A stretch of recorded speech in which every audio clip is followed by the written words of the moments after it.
Price the lord, hallelujah. പ്രിയ സഹോദരങ്ങളെ, മുഖ്യദൂതന്മാരായ വിശുദ്ധ മിഖായേൽ, വിശുദ്ധ ഗബ്രിയേൽ, വിശുദ്ധ റഫായേൽ മുഖ്യദൂതന്മാരുടെ തിരുനാളിൻ്റെ പ്രാർത്ഥനാ മംഗൾ നേരുകയാണ്.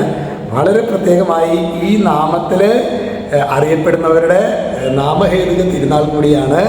നമുക്ക് പ്രത്യേകമായിട്ട് നമ്മുടെ ശ്രേഷ്ഠ മെത്രാപ്പോലീത്ത റാഫേൽ തട്ടിൽ പിതാവിനെ നമുക്ക് പ്രത്യേകമായിട്ട് ഓർത്ത് ഈ ദിവസം നമുക്ക് പ്രാർത്ഥിക്കാം. ഹല്ലേലൂയ.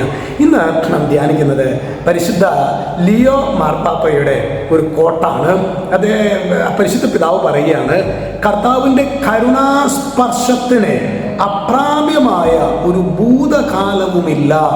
കർത്താവിൻ്റെ കരുണയ്ക്ക് അപ്രാപ്യമായ ഒരു ഭൂതകാലം.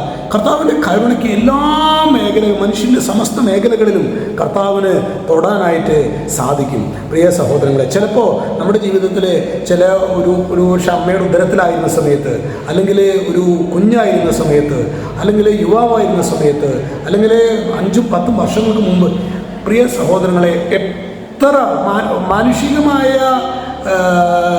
മെഡിക്കൽ സയൻസിനൊന്നും പറ്റാത്ത വിധത്തിൽ ഉള്ള പ്രശ്നങ്ങൾക്ക് ഉത്തരം നൽകാനായിട്ട് കർത്താവിന് സാധിക്കും. അതാണ് പറയുന്നത്, കർത്താവിൻ്റെ കരുണാസ്പർശനത്തിന് അപ്രാപ്യമായ ഒരു ഭൂതകാലവുമില്ല.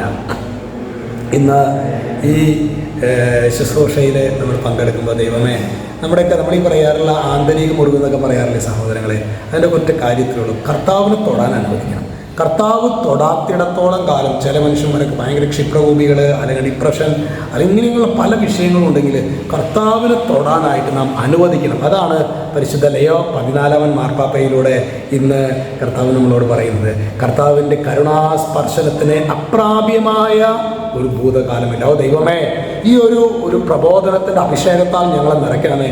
കർത്താവിൻ്റെ സ്പർശം അനുഭവിക്കുവാൻ പരിശുദ്ധാത്മാവിൽ ഞങ്ങളെ അഭിഷേകം ചെയ്യണമേ. രക്ഷിതാവായ യേശുക്രിസ്തുവിൻ്റെ നാമത്തിൽ ഓരോരുത്തരെയും മുദ്ര ചെയ്യുന്നു, ഇപ്പോഴും എപ്പോഴും എന്നേക്കും. ആമേൻ.